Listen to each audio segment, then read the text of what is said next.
YouTube. He'll let you know and you can get started. Okay, thank you.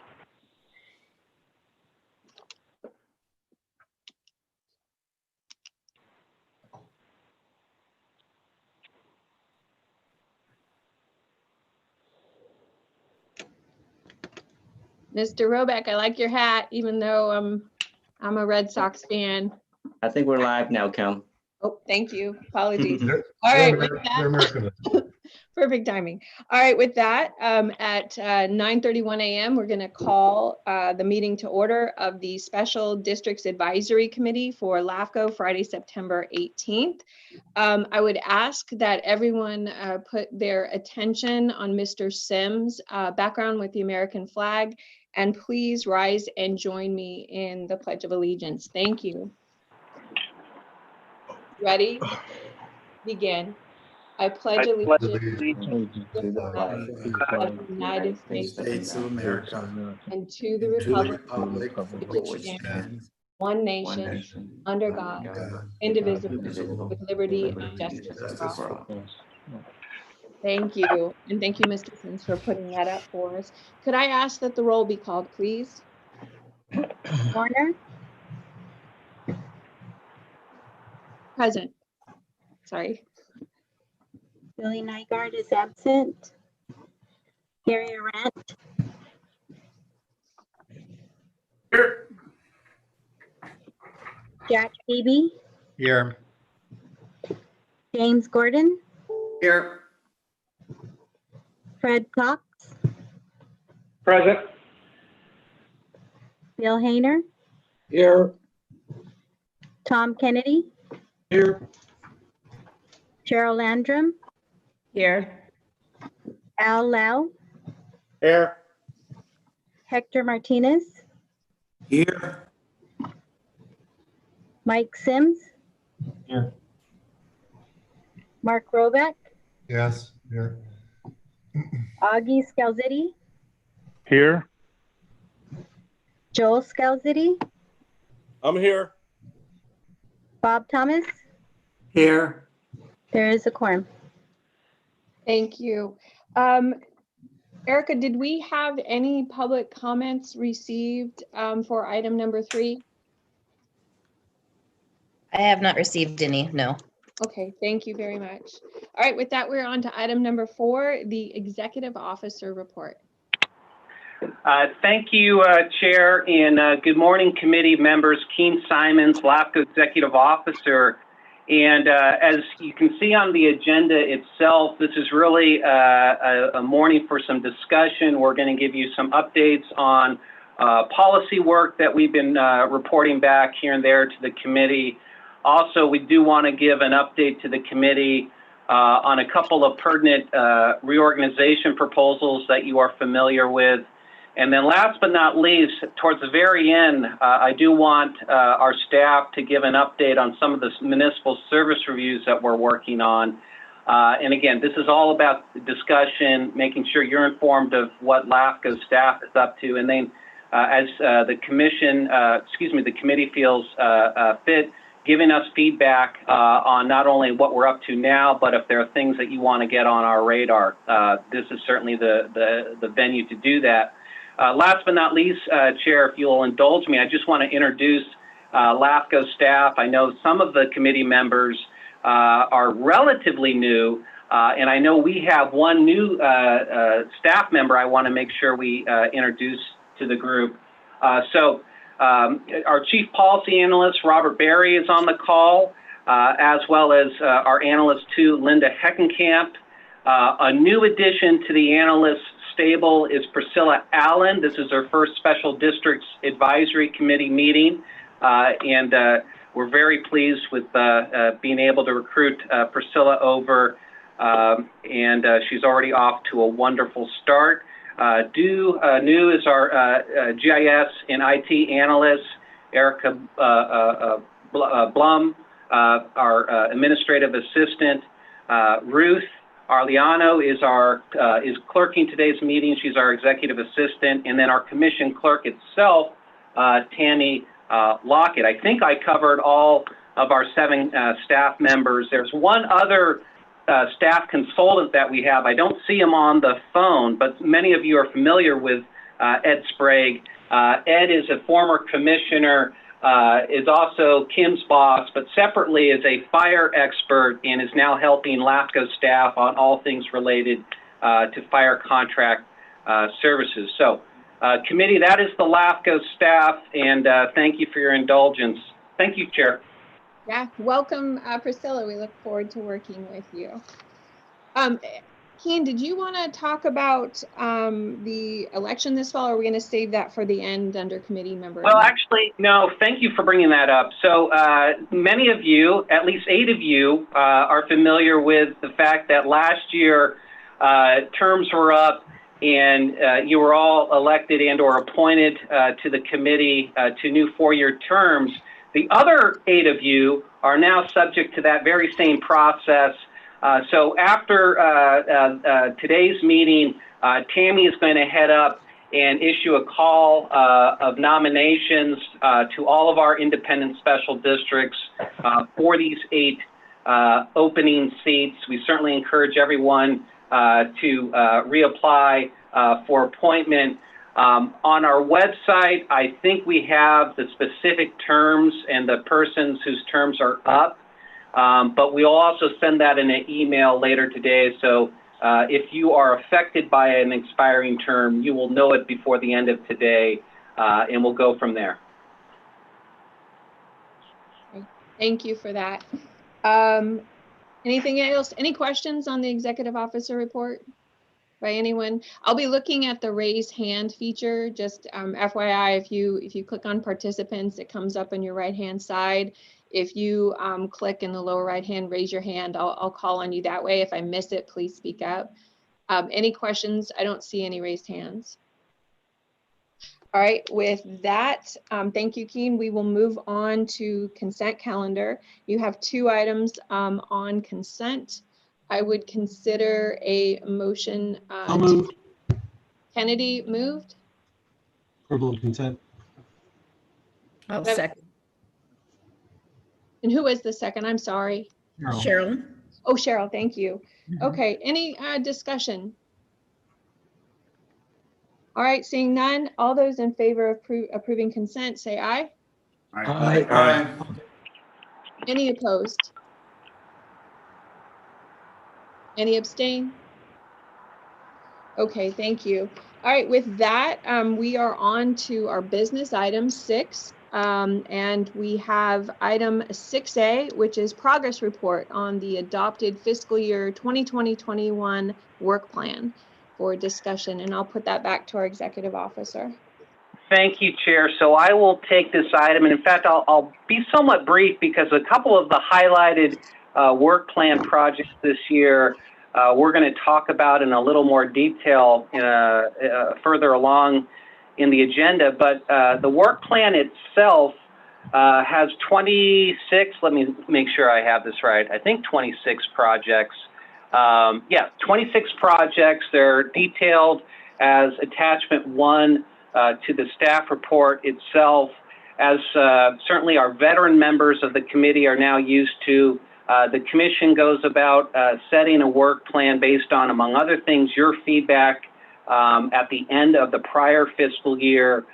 We put our projects in priority order, and so the top 10, if you will, of the 26 projects, these are the items that the commission is telling LAFCO staff, put all your resources first and foremost in tackling these items, and then the remaining 16 projects of moderate or low priority, if we get to them, great, but there's certainly a good probability that some of them are going to get carried over to the next fiscal year.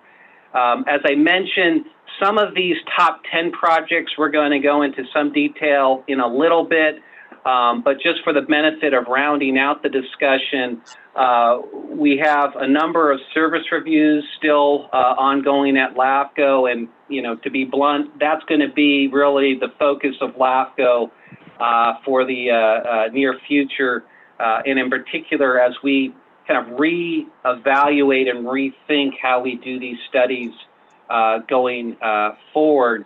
You're going to hear a report from Linda and Robert on progress to date on our service reviews on the resource conservation district services, something near and dear to committee member Landrum's heart, and also some city area focused reviews, Vista, Poway, Escondido, and San Marcos.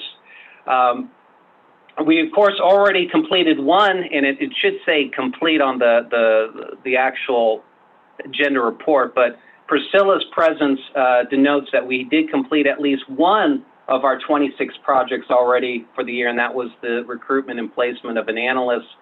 I do want to point out, and it was briefly brought up last meeting, but we're in a unique position where our lease after 10 years with the county is coming to an end. We've, I think, exhausted all of our extension options. And right now, because, among other things, of COVID and the need for the county itself to kind of spread itself out, right? I'm beginning to think if there may be a real need for us to look at options outside of the county complex, given, again, maybe staying here, at least within our existing suite, is not an option. So that will be a new venture potentially for LAFCO as we consider our own kind of brick and mortar needs in this time of COVID. I'll just share with the committee. Right now, most of us on a daily basis are teleworking. We do have 1 to 2, sometimes up to 3 people at the office on a given day, no more than 3. Our office is big enough where we can do some remodeling, and I know that's something Robert is working on as an interim step as we start putting up sneeze and cough guards and whatnot.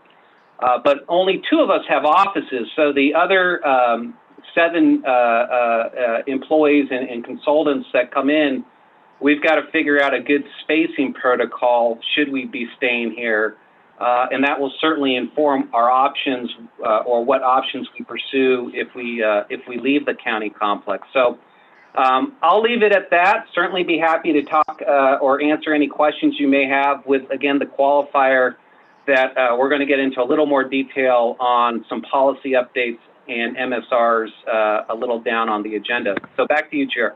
Jane, I had a question. What are you paying per month now?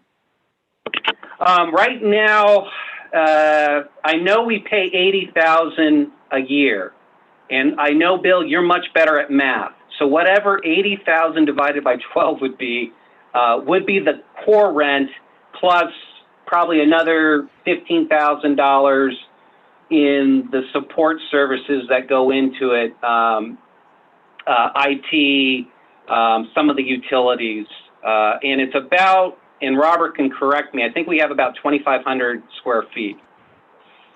Yeah, seems like a lot for 7 people. It does seem a lot, but then again, if we need to be 6 feet apart from each other, you know, it's a different dynamic now. And as all of you know, either as employers or as business owners, we certainly need to be cognizant of making sure that we are on the up and up on all liability issues. And what a great time to be in risk management. Anyone who's in risk management is probably just having a payday like all paydays right now in terms of rethinking the world and again, risk analysis. Does anyone else have any other comments, questions, input on the work plan? And we have seen this several times before. This is an update, but does anyone have any comments, questions, or input? Okay. All right. Well, thank you for that report. I certainly hope you find a home and that it's an affordable workspace.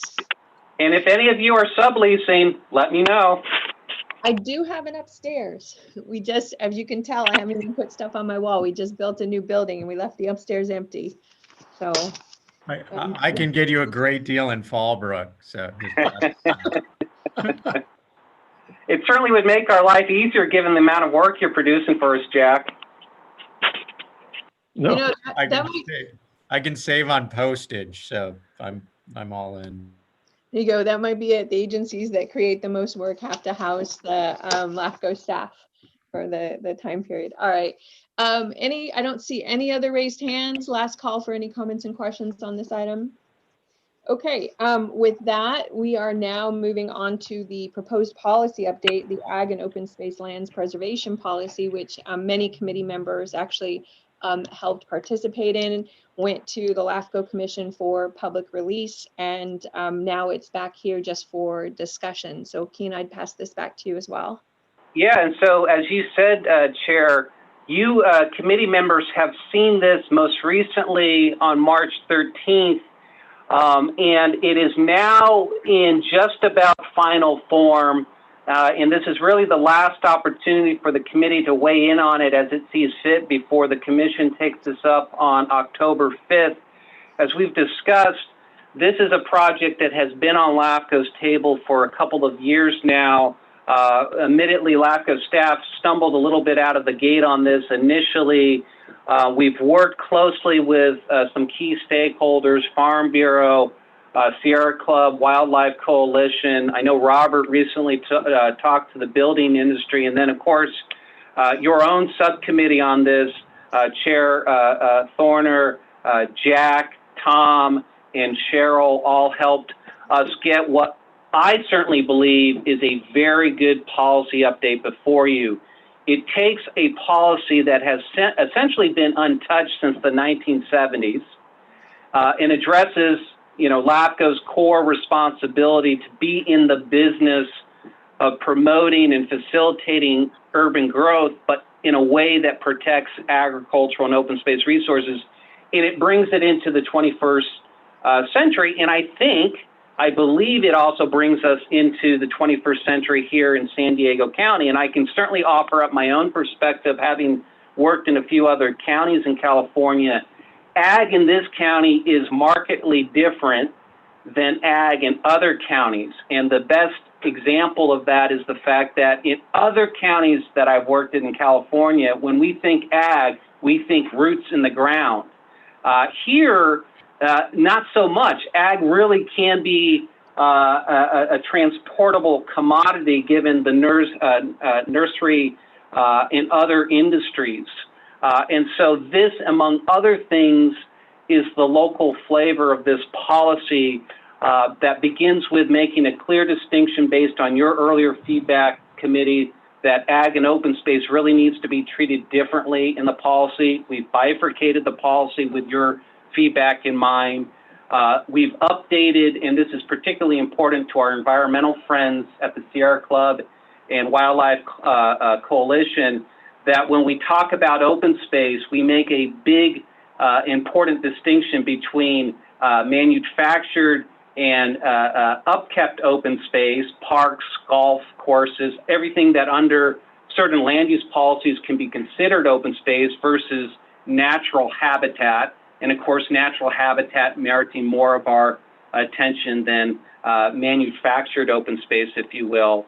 And then also to expand the scope, when we talk ag, that we're just not focusing in on prime agricultural land in our narrow LAFCO definitions, but we're more holistic and thoughtful in different types of ag and different quality of irrigated soils. So in short, I think we've got it. I think we've caught what the committee wanted to see, which was a more measured and light-handed approach to updating the policy. And I certainly want to thank Kim, Jack, Cheryl, and Tom in that effort. So October 5th, we bring this to the commission for their hopeful adoption. This is your opportunity, committee, to either make it known if there's still any angst out there, or to give us your blessing, silent or vocal. We'll take either way, but let me put this back to the chair for any thoughts or of the other committee members as well. Sure. Tom, Jack, or Cheryl, did you guys want to add anything to the discussion before we open it up?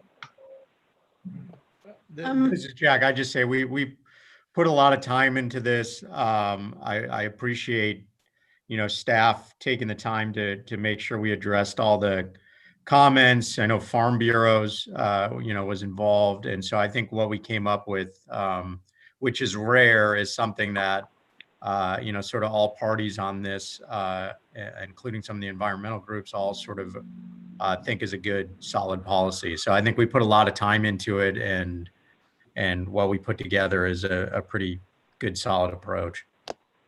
Cheryl, did you have comments?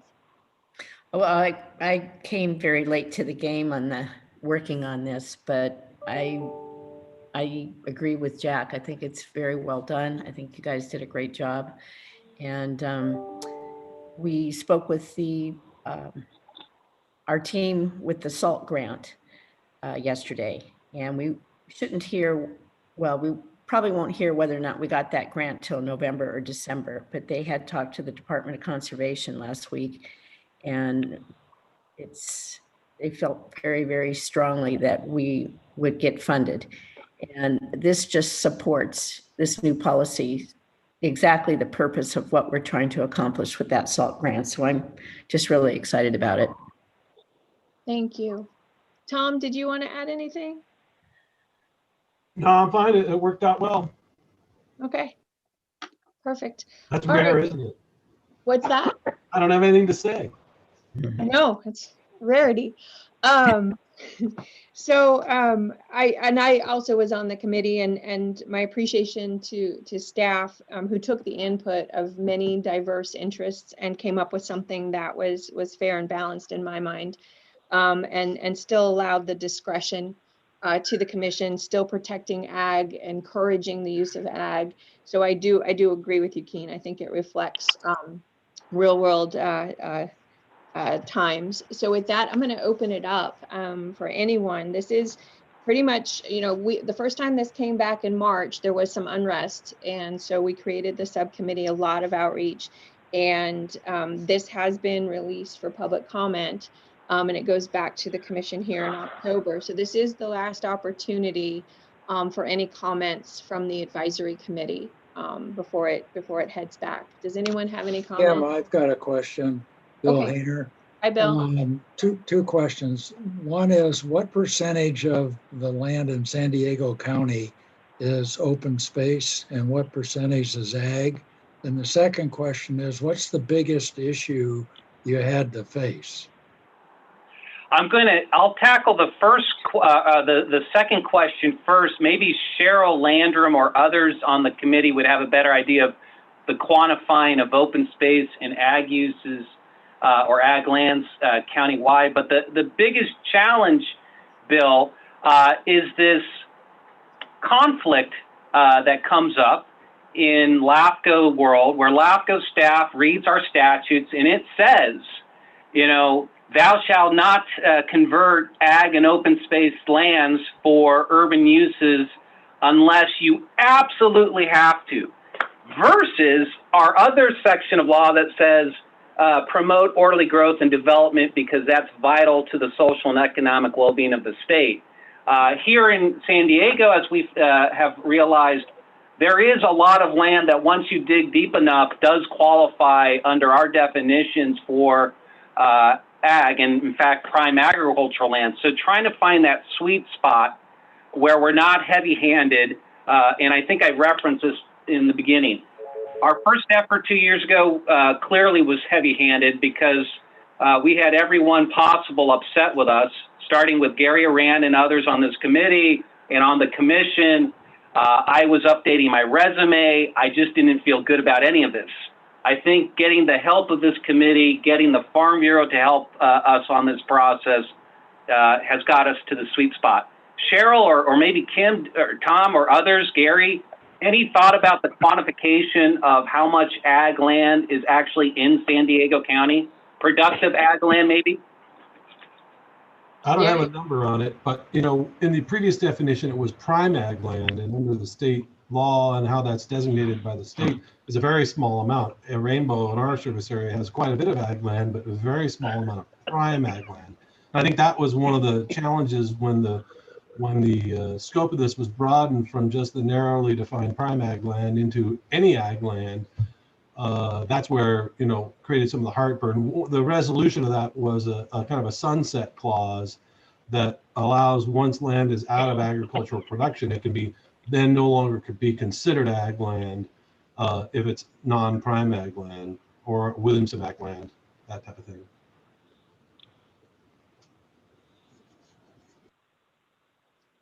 Yeah, Bill, I don't know off the top of my head, but I'm going to tell you there is a presentation. It's probably on the Farm Bureau website. Eric Larson used to do it, and it talked about the percentage, at least for ag land in the county, and it also talked about how much revenue ag brought into the county. So I do know it's available there. I just cannot recall the number off the top of my head. All right, thanks, Kim. I'll take a look at our grant that we submitted. I think it was identified there, but I don't have the numbers off my top of my head either. I was expecting Mr. Arant to have them, but I haven't heard anything yet. Why would I have that, Kim? Because you're Gary Arant. My initial, I wasn't upset. At this point in my life, there's not many things I get upset about. So too old. So my issue was really an issue brought to me by Eric Larson before he left as executive director, and that was the concern that if somebody designates their land as agricultural, and then there is a roadblock or a difficult situation converting it back, that could impair or inhibit people from designating their land agricultural. That was the main concern. I think the provisions I've read solve that to some degree, but if the Farm Bureau's okay, then I'm not in the ag land business myself. I just try to sell water, so I'm okay. Thank you, Gary. Anyone else have any comments, input, feedback on this policy?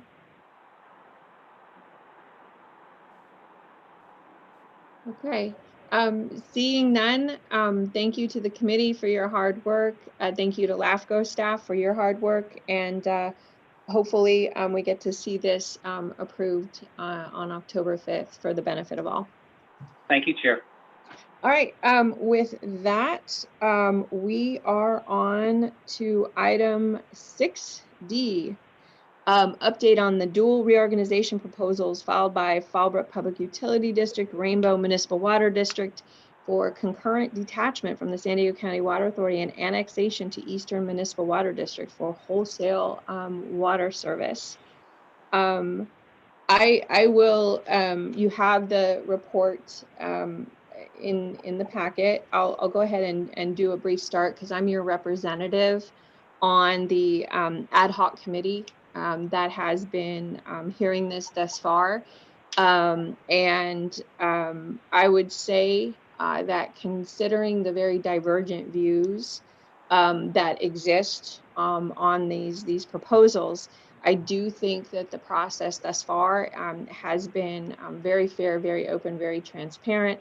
If you had not, the link was in your packet. If you have not had the opportunity, there is a great chronological tracking of PowerPoint presentations, minutes, letters. There have been a lot of letters received across the county on this, but it gives you one comprehensive spot if you want to know what the most recent update is on these proposals and what the ad hoc committee is discussing. We did receive very comprehensive briefings from LAFCO Council as the subcommittee. Robert Berry gave us a great background on the process and what to expect. As you can see in the agenda report, the committee did unanimously agree, the subcommittee, that we needed to, or LAFCO needed to retain consultants to advise it on its recommendations relative to water supply reliability. There have been discussion points about the wholesale supply difference between the Water Authority and Eastern. And so the second one was ratepayer impacts, not just ratepayer impacts to Fallbrook and Rainbow, but also on the remainder retail water agencies. A lot of you represent those agencies. And then what, if any, should departure fees be? And I've heard them called true-up fees or departure fees. and that having consultants retained on those things to give independent advice would be valuable. A striking system was come up with where LAFCO staff proposed consultants, and the kind of like if anyone's ever been in mediation, you get to strike one consultant and or another. Each party gets a choice. That was recently released. I think it went out to all the ad hoc subcommittee members, and Keen has indicated the desire to retain consultants in all of those areas. A lot of letters have been received across the county. I read them all as they come in. I'm going to note that they vary anywhere from agencies saying they're supporting the current process and the deep dive that LAFCO is doing on this, to find a way to make those two agencies stay, to find a fair exit fee. And so I have noticed some different proposals come in on the letters, but as your representative to that subcommittee, definitely seeking input, guidance, or commentary today and ongoing. Actually, anytime you want to reach out if anyone wants a current update on at least my participation. So I'm Keen. I don't know if you wanted to add to that. No, you hit it on the head, Chair. This is an item just to keep the committee abreast of LAFCO's administrative review on what are unique and substantive proposals. The chair is your appointed representative on the ad hoc committee by way of our LAFCO chair, Diane Jacob. If there are any questions about the processing or any of those details, Robert Berry certainly, as a project manager, can address them. So I'll turn it back to the chair. And if there's questions for Robert or again, feedback to Kim as your representative, this is the purpose of the item. All right, let's open it up for any comments, questions, feedback.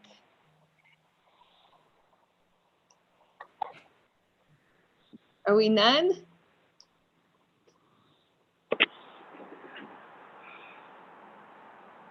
All right. You've done an outstanding job, clearly, Chair. They can't be more happier.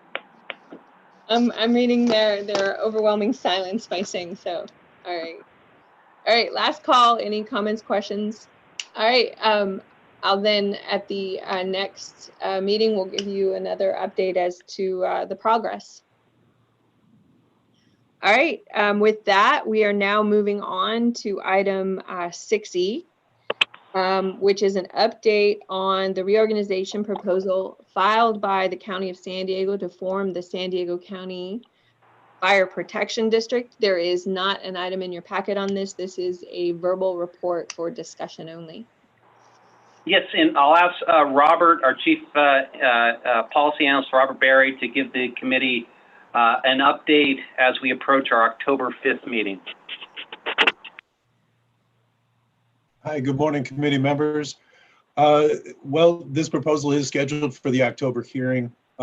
We have received a resolution from the County of San Diego to initiate the formation of a standalone fire protection district to assume services for what's currently being provided through a county service area, and in fact, a subzone of a county service area. So back in 2008, when the county was in the reorganization of fire services in the unincorporated territory, that was the part where LAFCO got involved in terms of a number of jurisdictional changes to absorb volunteer fire groups and create a more regionalized fire provision of services in the unincorporated area. So from the 2003 fire events all the way through to 2020, this whole effort to regionalize unincorporated fire services culminating in the proposed formation of a standalone San Diego County Fire Protection District. So we recently completed a municipal service review for County Service Area 135. The commission's determinations on the fire zone recommended the formation of a county-dependent fire protection district as a better governance model, as well as the culmination, again, of the regionalization of fire services in the unincorporated county. The county fire authority is what is the entity that operates the fire services for the subzone of CSA 135. Those services are contracted with CAL FIRE through a contract that establishes CAL FIRE employees at 16 stations across the county. Part of the proposal is also going to be looking at, potentially smoothing out the existing allocations of fire protection dedicated property tax revenues. And that's something that I've been in discussion with the county, as well as the fire authority and the property tax services and everybody. Formations are very different in terms of how LAFCO processes things. In terms, every other proposal that we handle, the county negotiates the property tax exchange. For a formation of a district, LAFCO is actually in that. A lot of the discussions with them has been, how do we handle the future property tax, what's called the annual tax increment moving forward, to create dedicated fire funds to financially sustain the new fire protection district. Fire protection services are completely dependent in most cases on property tax revenues.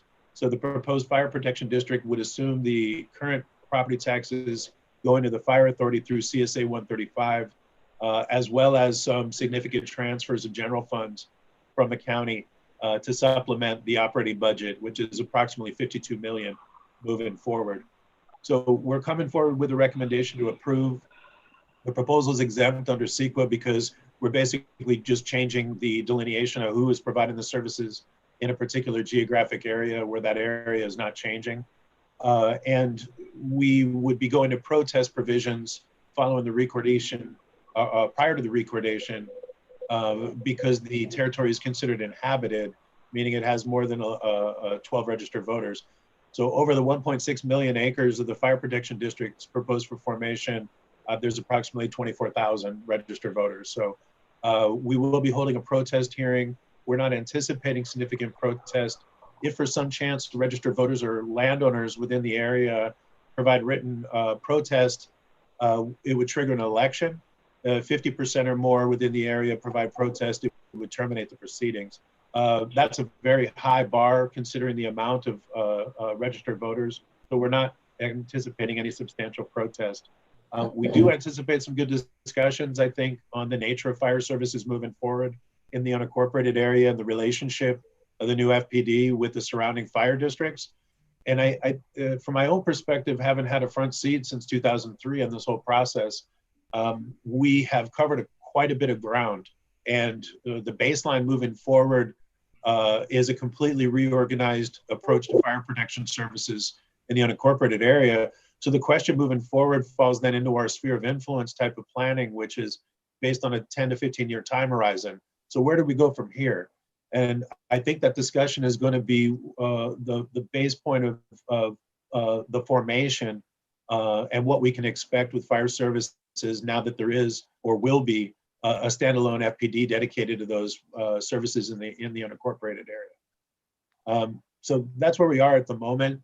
The property tax thing is kind of undetermined. The county is still deciding whether they want to give us a term and condition to order a uniform property tax exchange at this point, or whether they want to defer that until after the formation, which may be easier for them because all it is really shifting internal county monies, and they do that all the time. So for LAFCO, both processes are basically acceptable because they result in the same outcome. I anticipate that this will be approved. I think that this is a pretty significant achievement considering where the county's unincorporated fire services were 17 years ago. And everything that was planned to be accomplished has been, and it will really be embodied in the new FPD moving forward. Beyond that, fire is obviously a big issue in the unincorporated area, and I think we have still a lot of ground to cover. So with that, I'd be happy to answer any questions. I did have a question. I apologize because I know you presented on this before. What is the geographic area of CSA 135? And I'm asking because you said the population was greater than 12. Is it? I mean, what is the geographic area in the underlying population for a protest vote? Well, in our staff report, we've got a map of the existing 135 footprint and the proposed fire protection district footprint. The CSA 135 itself is a regional communications systems county service area. So the sphere for the parent CSA is the county boundary, it's county-wide. But the CSA itself, the regional communications, covers most of the unincorporated area in about 10 cities. The fire area is a completely separate area, but it's a subzone within 135. LAFCO approved the activation of those fire areas to serve as the vehicle for the regionalization. So the problem is that a county service area is a very cumbersome type of governance structure to operate as a fire district. And because we activated those powers as latent powers, it falls under a whole different section of the law in terms of any changes to that geography. So the fire protection district governance model is a lot more simple. It reflects the actual type of services that are being provided, and it allows for different governance options compared to a county service area. And in addition, we don't have to go through the convoluted process of expanding latent powers.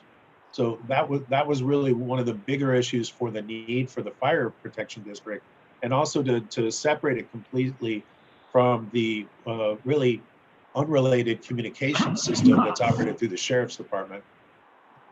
Okay, thank you. Does anyone else have any comments or questions for Robert on this? I've got a question, Kim. Bill Hayner. Hi, Bill. So the formation of this district as a successor agency, what's the budget for the successor agency? How big is the budget?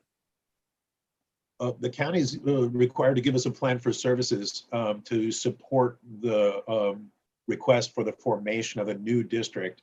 So there's two things going on. We have an existing agency with an existing budget that's currently providing services. We have received a plan for service that estimates a 5-year budget schedule over the next 5 fiscal years for the to be formed fire protection district. My understanding of that is it's about a $52 million annual budget. Only about less than $2 million of that is covered in property taxes in terms of the existing allocations within the fire authority boundary. So for just conversation terms, the county refers to the CSA 135 fire subzone as the county fire authority. So what we're basically doing is taking the fire authority and creating a standalone fire protection district. All of the budgetary revenues and expenses would transfer to that new agency. So again, my understanding is their operating budget that they're projecting for the next 5 years is about $52 million a year. Does that include new employees that would be hired? No, these, again, it's an existing operations contract with CAL FIRE. So there's over 100 CAL FIRE employees that are currently operating for the county through CAL FIRE as part of that contract. So we're not adding any new facilities. We're not adding any new personnel. We're not changing any services. We're basically just transferring the current operations to a new standalone FPD instead of a subzone of a county service area. Now, did you say that there's 24,000 registered voters in what will be this district? There's 1.6 million acres in the unincorporated area that would be covered, that are currently covered actually by the fire authority, that would be part of, and basically the new boundary of the fire protection district. As Keen has on the screen, the yellow area is the portion that is the current fire authority boundary. And that is the area that would be formed as the new FPD. So we're really not changing anything. We're really just creating a different governance structure for the continued operation under the contract with CAL FIRE and separating it from the parent county service area 135. But you said that you'd have to cover about 2 million of the additional money from property tax? The plan for service the county gave us is that the existing property tax allocation is about 1.7 million, and that will transfer to the new district. And then the remainder of that 52 million of operating funds are going to be coming from county general fund transfers, special benefit fund transfers, and other miscellaneous revenues that they've identified. So that the county is going to be subsidizing this fire protection district by about 90%. on an annual basis out of their general fund.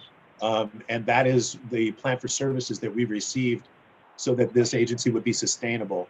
That would continue the current level of operations under the contract with CAL FIRE, and they're not requesting any changes to that service delivery right now. So they're not going to increase any taxes at all? No, everything would remain the same. They're going to shift monies internally to backfill or subsidize or complete the funding of the new FPD beyond the fire protection or beyond the property taxes they would be receiving. I have a question. Is all of this territory currently included in the CAL FIRE state responsibility area? Those maps, I would have to get back to you on that, Cheryl. The state has those maps available. With the 1.6 million acres, I can pretty much guarantee you there's some state responsibility areas within those territories. But there are specific maps that I have that would delineate that area. And again, those areas are currently in the fire authority with this in terms of SRA designations. So again, we're not changing any geography. So if there are SRA areas in there, they will be within the new fire protection as well. James, yep.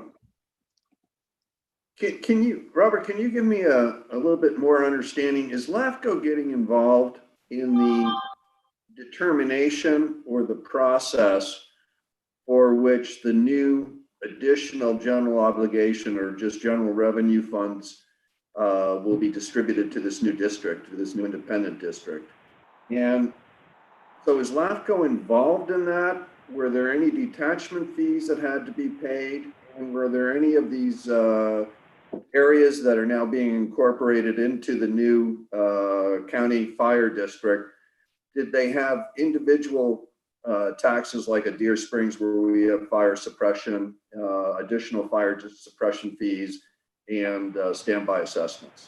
But I'm trying to understand a bit more because a number of people have been asking how this new allocation, this additional 50 million over and above the existing property tax revenue of roughly 2 million that's base, how is that going to be determined, and to what extent is LAFCO involved in that process? Well, thankfully, LAFCO is not really involved in that process in terms of the internal adjustments of budgetary revenues between the county general fund and their department. So this situation is kind of different from other circumstances where we're taking it from agency A and we're moving it to agency B. The county is the only entity involved in this process. They are the parent entity for the CSA. They would be the parent entity legislative body for the to be formed FPD. So the internal monies that they move around as their budgetary, discretion is not subject to LAFCO whatsoever. The property tax exchange in the formation itself, in terms of that specific change of organization under state law, LAFCO is responsible for conducting the exchange of property taxes resulting from that change. So the divestiture of the services from CSA 135 and then the formation of the FPD as a successor agency, we're going to transfer the existing property tax revenues to that new agency. So any special benefit assessments that currently exist would simply flow to the new FPD as the replacement agency, so to speak, for the entity. So again, there's no different revenues that are going to be occurring other than the county's internal adjustments to create the funding to make the fire protection district sustainable. They have the wherewithal to do that. The 1% is capped under Prop 13. So the only thing that they can do basically under property tax revenues is take something from the other portion of the 1%. Anything else in addition to that would have to be approved through a special benefit tax from the voters. And again, LAFCO is not necessarily involved with that either. So on the existing transfers, LAFCO is basically, for lack of a better term, a mechanic in the sense that mechanically you're moving revenue from these parcels over to this new district. Great. And you're not involved in deciding the amount. It's just a mechanical move. Well, no, we are given the discretion to determine the exchange, which means I imagine we can make changes but we're not in a position to dictate those changes in relation to the fact that the county is really the taxing entity, and that ultimately will make those general fund adjustments internally. What we have to do is to address the current property tax revenues and where they would be going after the divestiture of those services, which would be flowing to the new district to be formed as a successor agency. So that transfer in itself is mechanical in the sense that they're already allocated for those particular services, fire and EMS services. So when we transfer those dedicated allocations under the 1%, logically they're going to flow to whomever is going to be picking up those fire services, which would be the FPD. And then the county would take those monies to supplement in terms of their budgetary requirements to make them whole. But again, LAFCO would only be involved in this particular proposal in terms of ordering the property tax transfer, and those monies are identified through the county auditor. So what we are aware is that the county is contemplating changes to the property tax increment moving forward. They just haven't made those determinations yet. So we're waiting to hear from them if we're going to address those through our process, or whether they're simply going to defer them until after the district is formed, which they have the discretion to do that after the fact anyway. Thank you. Any other questions on this item? Robert, this is Fred Cox. I just wonder if there was a cost analysis done. I was looking at $52 million for 16 fire stations. That's $3.25 million per station. Was there a real cost analysis done? Because most of the land out there is actually either federal responsibility area or state responsibility area. All that's really being done is structural fire and EMS. So was that done? We've not received a cost breakdown per station. We've received a plan for services for the entirety of the FPD to be formed, and the plan for services identified the proposed budget and those general expenses and revenues. Obviously, the majority of the monies are going to be going to CAL FIRE under the operational contract. How those monies are divvied up between the stations, I would actually have to go into the terms of the contract to understand specifically how they're used. What I do know is the total amounts and what they're projecting and estimating, and what the current amounts are as far as property tax revenues. But I've not seen a specific cost breakdown or an analysis on a per station basis. I believe on October 5th, though, we'll have opportunities to discuss this, and maybe CAL FIRE and the Fire Authority may have a better understanding of what those per stations costs are.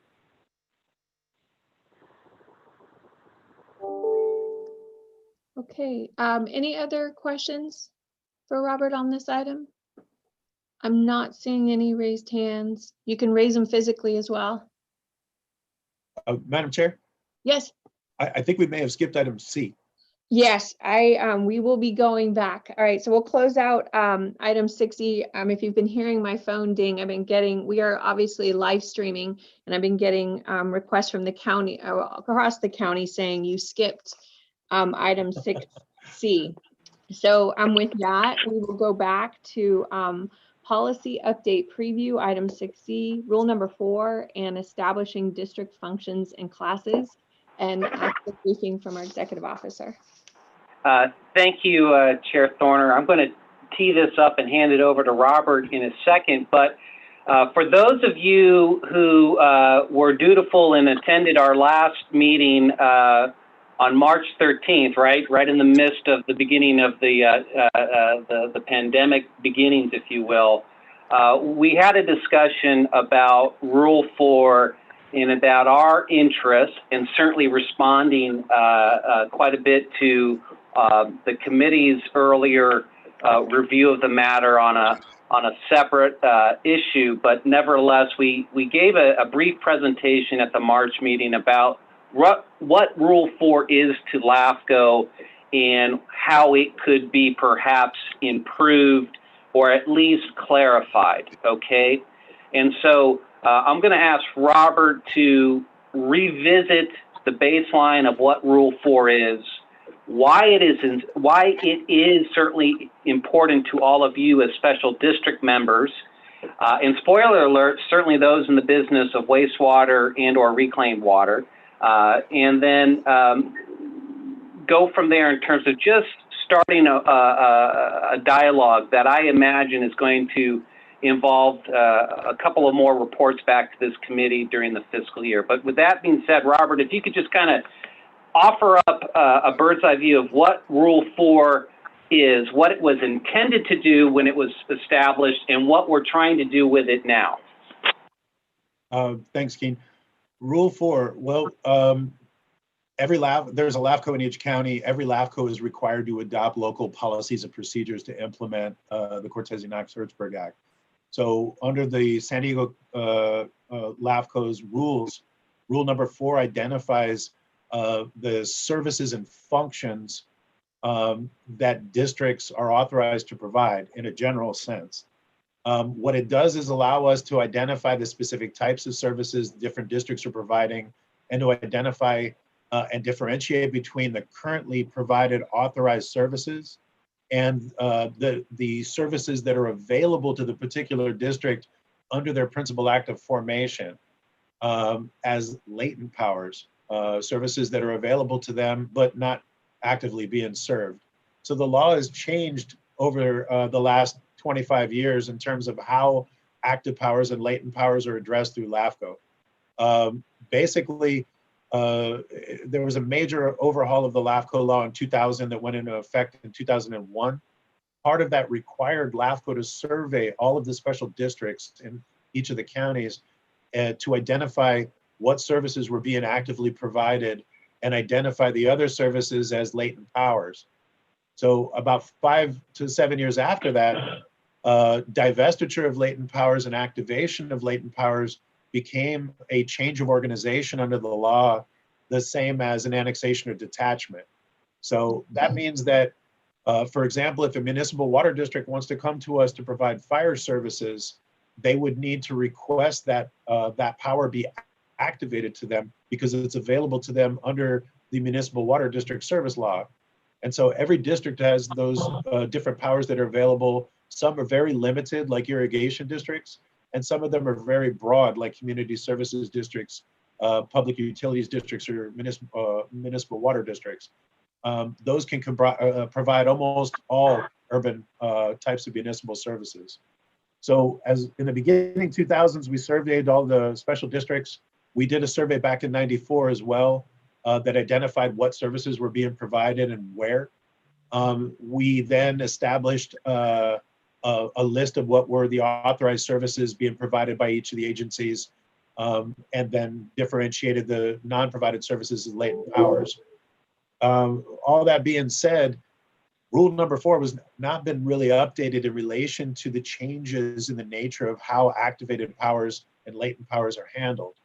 And in the same parallel of time, recycled water, reclaimed water has gone from something that people were paying people to get rid of to a very highly priced and valuable commodity, especially given the millions of dollars in infrastructure improvements that have been established over the last 15 years in the county in between the local public agencies to provide a recycled water system distribution.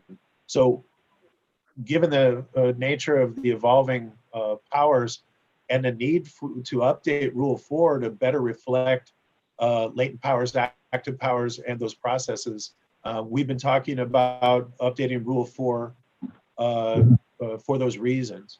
And so the bigger issue, I think, with Rule 4 for us has been to address some of the differences that we've had in terms of perspective on retail water sales, wholesale water sales, as well as the nature of retail and wholesale recycled water. So we've historically seen recycled reclaimed water as a subcomponent of water treatment for wastewater. That being treated at a tertiary level then creates a whole different commodity and falls more under water distribution services. And so trying to delineate those as to whether we continue to use it as a subcomponent of wastewater or as a standalone service, I think that those are the feedback areas that we're trying to get from you guys, as well as trying to better get an understanding of the nature of the distribution of recycled water as opposed to reclamation and disposal. those are very different services, but there's a lot of overlap between the two, considering the sources of reclaimed water and the distribution of where that reclaimed water is going to be going. So that's just one of the issues with Rule 4. The other, I think, is just to look more broadly at the authorized services that are being provided. We understand that it's not an exhaustive list, but there's a question to whether it should be exhaustive in terms of covering all the services, and to what degree we can get into different natures of services with types of districts like healthcare districts or resource conservation districts that are, I think, a little harder to parse versus very straightforward infrastructure-based services like water and sewer. So, those are the things that LAFCO staff is considering, and that's the type of feedback I think that would be helpful from the committee to help us better understand the nature of those services and how they should or can be reflected moving forward. Okay, thank you, Robert, for that report. Are you seeking input today, or maybe the establishment of a subcommittee to assist in this? Does staff yet have a proposal on the changes to Rule 4, or would you like this committee to maybe take an attempt at providing input on changes to it or updating it? Chair, if I could jump in, I know that when we brought this topic up at the 13th, the kind of the mood of the committee at the time, and again, given we were dealing with a world event as the backdrop, was staff go forward and develop something, and then we'll take a look at it. As we have subsequently attempted to look more into this issue and in real time in preparing some service reviews, I think it would be very helpful, and would be my ask of the committee, to create a subcommittee that in real time could work with Robert, Linda, and Priscilla to talk about this before we bring anything to you. So if you are up to creating a subcommittee, if for no other reason, so we can get an idea of how close or how far off our thinking is right now, it would be very helpful. Okay. Yeah, as Robert started speaking, my mind already started churning, not just looking at the wholesale retail on tertiary treated water, but with so many agencies looking at potable reuse in the county, how far do you take this rule number 4 and breaking down the various levels of services? So I know that is of great interest. So I guess first I would open up for comments, questions for Robert, and then after would look for maybe a subcommittee of 3 to 4 individuals interested in working on this. Robert?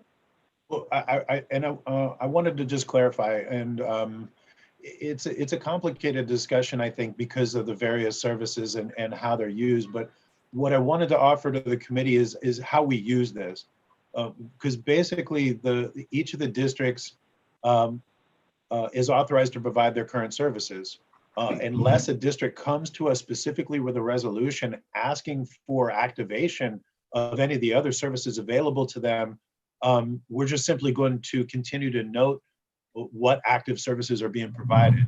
So the rules basically just establish the types of services and functions that we identify are available for those services. So what we're really looking, I think, is to clean up the discussion and make sure that those terms are current with industry nomenclature and that we're capturing all of the aspects of what those services entail. But they're really more descriptive. And I think that the value for this is just the identification of what types of services are currently being provided and the nature and extent of those services. So for us, it's kind of an academic process. We just realized that Rule 4 was established literally 40 years ago, almost 50 years ago. And so there's definitely a need, I think, to bring it into the 21st century. And so the way we're describing the services, I think, is part of the feedback that we need in terms of, from the industry perspective, are we even calling this what it really is? And are there components to it that should be identified?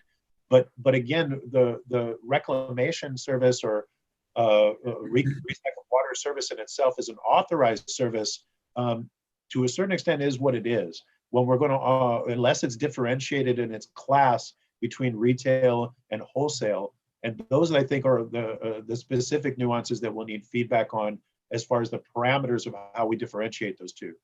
Right now, they're just labeled. And so if there's certain aspects that would determine one or the other, I think, again, that would help the descriptive purpose of what Rule 4 really is. Kim, this is Gary. Yeah, in our MSR, which was recently completed, this Rule 4 issue was raised by LAFCO staff. And so I don't know where my input would be valuable, but we do need to note that with an inland discharge agency such as Valley Center, reclamation is not a service that we select or elect to provide. It is the method of disposal of our wastewater. So however that nuance gets put into the update of Rule 4 or the description of services, I think that's really necessary, because that's how we dispose of our effluent, is through reclamation and irrigation and so forth. So I just want to get that in, and I'd be more than happy to help out on that subcommittee. Thank you, Gary. I was just saying that that sounded like you were nominating yourself there. So thank you for that. On that issue, just so we could, well define, there's different types of reclamation and disposal that go on in San Diego County, and I think we need to be detailed about that. I agree with, this is Bill Hayner. I agree with Gary. I'm interested in that too, in terms of a wastewater treatment district and what we do with the effluent. Right now, Rule 4.4 includes reclamation, recycling, and disposal as a subcomponent of wastewater services. So everyone that has authorized wastewater services in most cases already has disposal as an authorized component of that, because again, you have to do something with the treated water. It's just that in 1975, when we did Rule 4, recycled water was not a commodity whatsoever. So disposal will continue to be part of that service. But again, that feedback is very helpful for us. And I guess maybe this is for the subcommittee, but what happens when that disposal becomes a retail sale, right? And so I know you say it's academic, but at the end of the day, right, when these things overlap, that's when we end up having. No, it's significant, especially because, given the discussions we've had with the other agencies about the nature of those services. I mean, disposal to a certain extent is a non-sale issue. Unless you're paying someone to dispose it.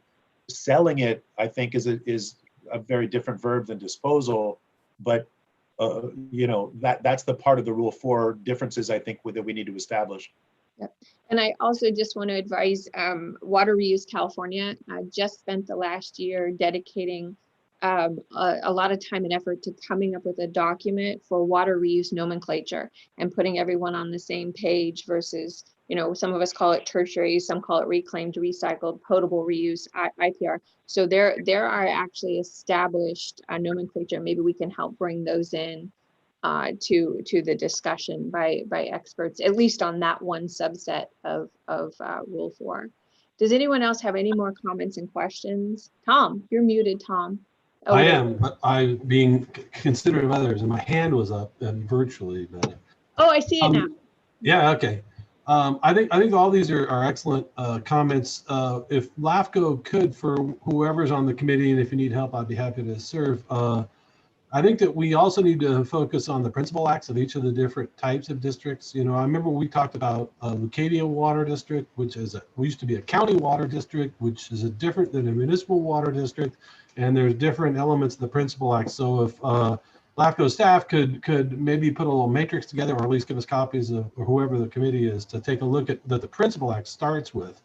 I think that Kim touched on it, and I think if we're going to build something for the 21st century, let's not build it so that it's going to be stale in 3 years, because Wade Crowfoot mentioned at the Aqua conference just a few weeks ago that they expect to have direct potable reuse regulations ready in about 3 years. Now, I don't know if that's going to happen, but it's going to happen in the next 4 or 5 years. And as Kim mentioned, and as my brother from another mother, Mark Roback, agrees, The future is not in water recycling, because the economics of recycling is very difficult because of the distribution systems you need to do. And so if wastewater providers move straight to direct potable reuse, I think that they either are going to, I don't know that the latent powers within wastewater, unless it's a municipal water district, would really translate to potable distribution, because it's an entirely different regulatory structure. It's entirely different training and certification level for the staff to do it. It's a different function. And so if there was a standalone wastewater entity that wanted to create potable water and distribute that at a retail level, I'd have a bigger problem. I don't have any problem. You know, some people say that selling the recycled water isn't disposal. I think it's just smart disposal to find somebody to buy it from you, you know, and so I think it's the same thing. You're disposing of it. You're just doing it in a smart way to where you're getting some revenue out of it.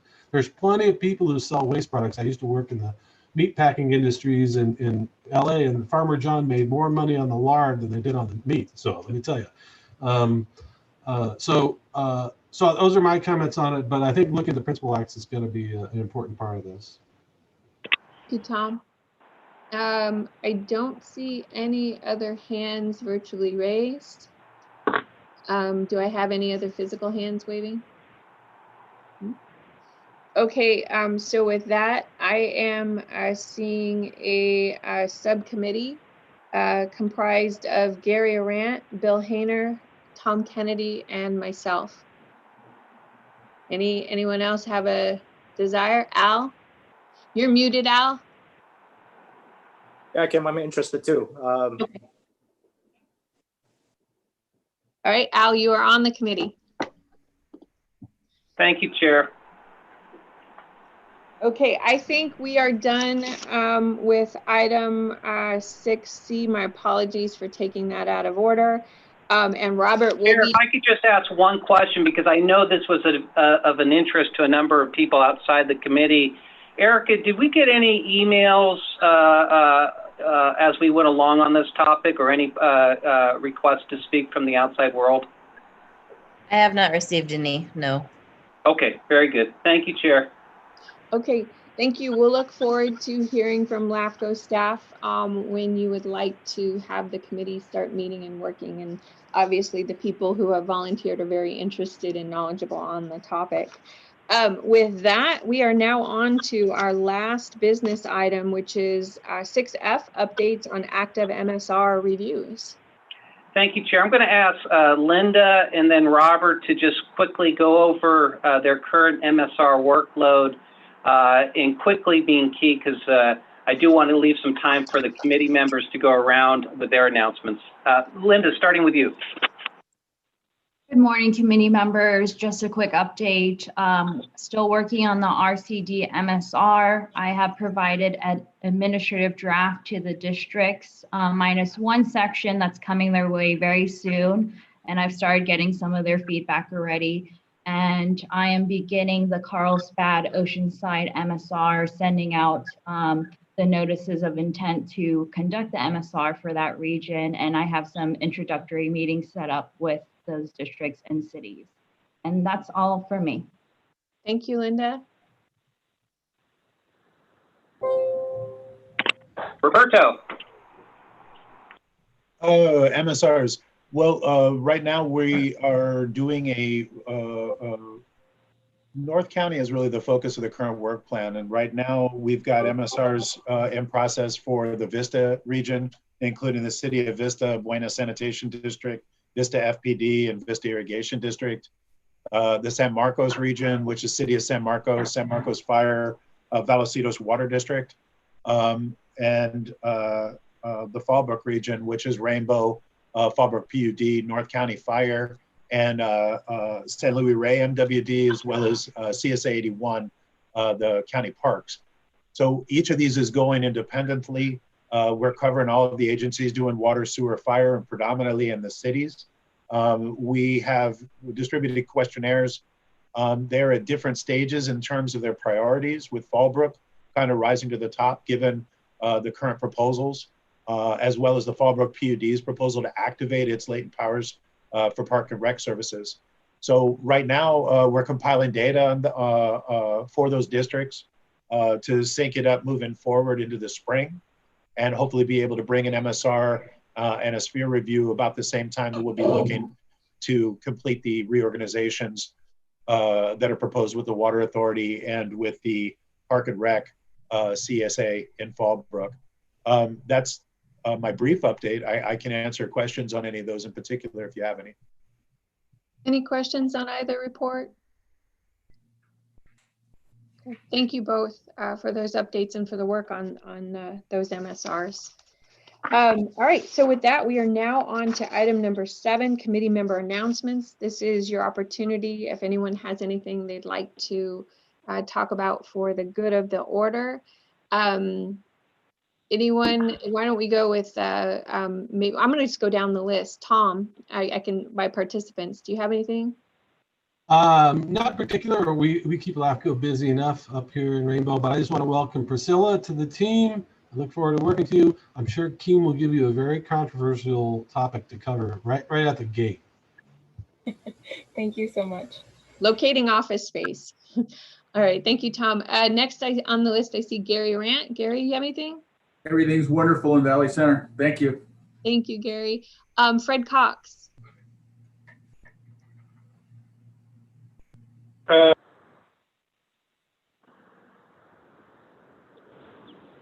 All right, I think Fred's good.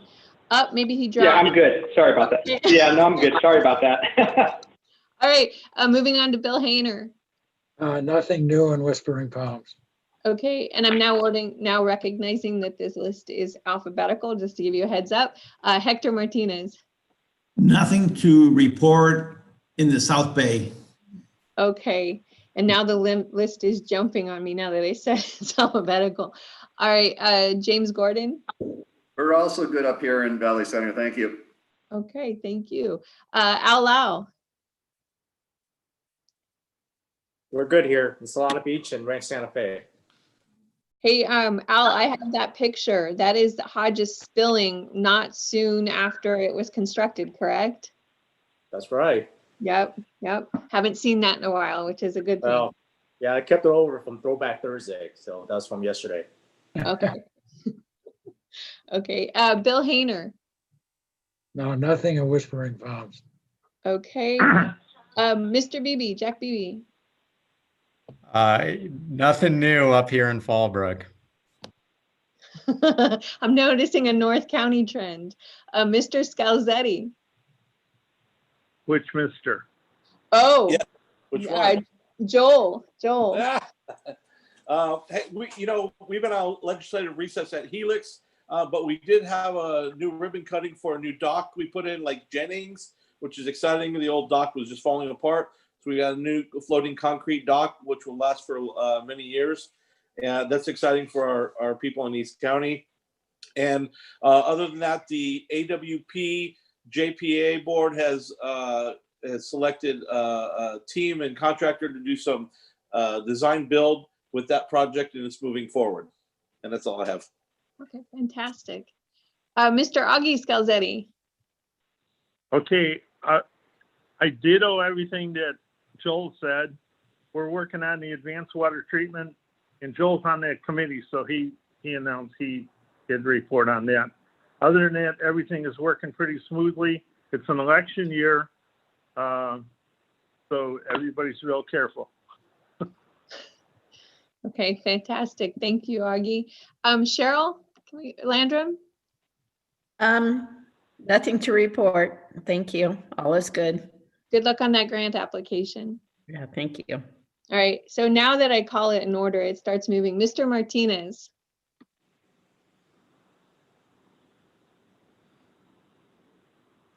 Oh, he's on mute. Hector is on mute. Okay, we'll go to Mr. Roback. Oh, so yeah, you actually called Hector already, so you're okay. My list is jumping. Oh, so good news that Padres are doing pretty good. So that's why we're sporting this, Kimberly. Red Sox aren't doing so good, but where are they? Anyhow, Kimberly, last time I checked. Anyhow, so yes, election year for those of us that have to deal with that. So will it or will it not be 4 more years? So stay tuned. November 3rd. That's all I have. Thank you. Okay, go Patriots. Mr. Sims. All good in Bonita, albeit very busy, like any fire department these days. And just wanted to thank the folks on the subcommittees for doing the extra work, putting in the time on that. That's it. Hey, and thank you guys for everything you're doing on the fires. Actually, refinancing a loan on my house, and one of the questions they had this morning is how far away is your house actually located from any fires in California? And they actually pulled up San Diego County and said we were good. So thank you, everyone, which was great to hear. So thank you for all the hard work. Mr. Thomas, Robert Thomas. Yes, in order to find a silver lining to this virus, I think we all need that. We are not permitting people in our office to come in and sign forms and approvals, but we've gone to electronic signature and approvals, and it's working very well. So there are some things that we are doing now because of the virus that we're going to keep doing that make us more efficient. And that is just one example. So I know you probably have some examples in your operations too. That's it. Okay, thank you, Robert. Did I miss any committee members? I do apologize. My screen jumped. Oh, Hector. Oh, that was an applaud. Was that a hand up or is that an applaud from Hector? No, that was an applaud. But yeah, you did call on me earlier, and Mark was right. And I'm wondering why Mark looks so different. I think he lost his mustache or something, Mr. Roback. Yes, I concur. Okay, did I miss any other committee members for announcements? All right, and I don't know if you can tell behind me, Liebenhain actually just completed construction of a new building. And I don't yet have pictures up on the wall. We are still doing fine tuning landscaping. To a certain degree, COVID has been a blessing in that the offices aren't open, allowing us to kind of figure everything out as we are in the new building. But maybe once COVID is over and we're past and able to meet in person, maybe Liebenhain can host a LAFCO advisory committee meeting up here and show you folks the new building. So, Keen, do we have any input from staff before we adjourn? No, thank you so much, Chair and committee members. I think our next meeting is December. We'll give you a date in an email. I know Due's got to knock us off the feed here to get the cities going. So thank you all, and thank you, Chair. Okay, thank you, Due, for running such a great meeting. Look forward to seeing you all in person sometime. We are adjourned.